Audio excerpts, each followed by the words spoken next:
Hello, my name is Will Dunlap, and this is my presentation on my archival project about the beginnings of Lord of the Rings.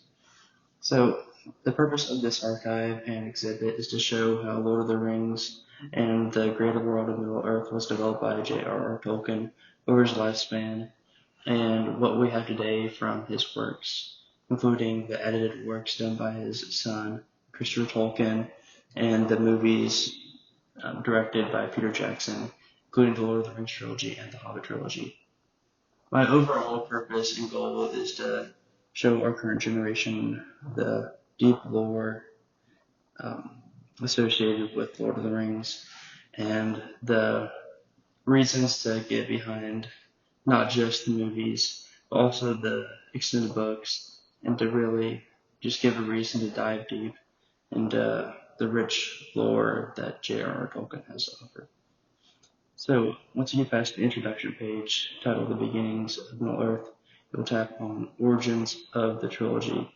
And I do say this in the introduction page that you can go about the pages in whichever way you want, because just like Tolkien's timeline itself, many things come into play in different times and come out and come back in. So the timeline is really hard to create in a linear flow. So the way I'm doing this is the best way I see fit. So we're going to go to Origins of the Trilogy. And the artifact I have here is a letter by Tolkien. This is one of his short letters, and it was written in 1938, just describing the contents of the greater letter, which enclosed his first chapter of Lord of the Rings. And he said in the letter that this was supposed to be a sequel to The Hobbit, showing that Lord of the Rings was supposed to be, well, it was going to be seen as a much smaller work than we know it as right now. And it's just showing that most people didn't think that a world so large was possible at this point. If you move on and go to the trilogy published, you'll see that I talk about how there's originally supposed to be one book, not only including all 3 Lord of the Rings books, but also the Silmarillion. So this would have covered 4 pages of Middle-earth, along with nearly, I think, 700,000 words. So it had been quite a hefty book, and it had covered a whole lot of time, and there had been a lot of lore, and many names to memorize, many countries to know, and a lot of events to cover. Hindsight, it probably was best that 4 books came out of that, but just showed that Tolkien wanted his viewers to really engage with the whole history of Middle-earth at one time, and not just over many different books. If you move on, you'll see that the next stop is early maps of Middle-earth. So this was a common factor of fiction at this point in time, because many fans demanded that maps be given so that they could understand what is going on in their story and really just gauge how to orient themselves when reading. And we can see this Tolkien developing participatory fan culture even then by just showing how his world works, what's happening, and different battles we can see as we go through, because that is what many people are drawn to, is Tolkien and his battles.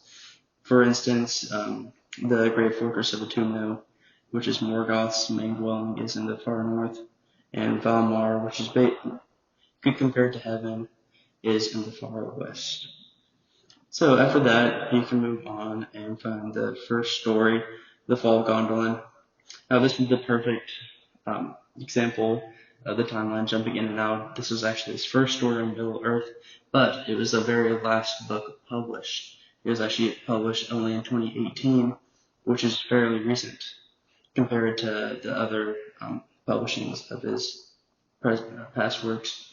What's interesting about this work is that he published it, well, no, he didn't publish it, he wrote it in his experience during World War II, so he could have been writing this in the very trenches of World War II.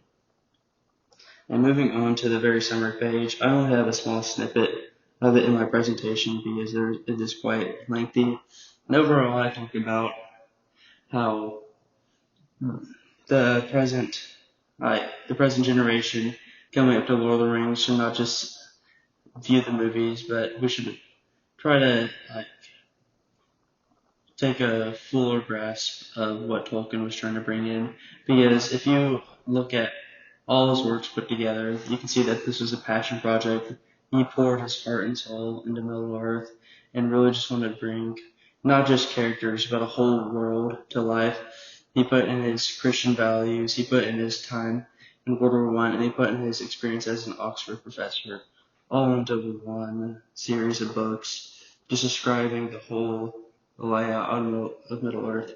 It's not just in books too, it's in his letters and his correspondence with his son. But it's all over the spot and just a true passion project that can be enjoyed by everybody. So overall, that is my purpose. Thank you for listening to my presentation, and I hope you enjoy learning a little bit more about Middle-earth and its origins. Thank you.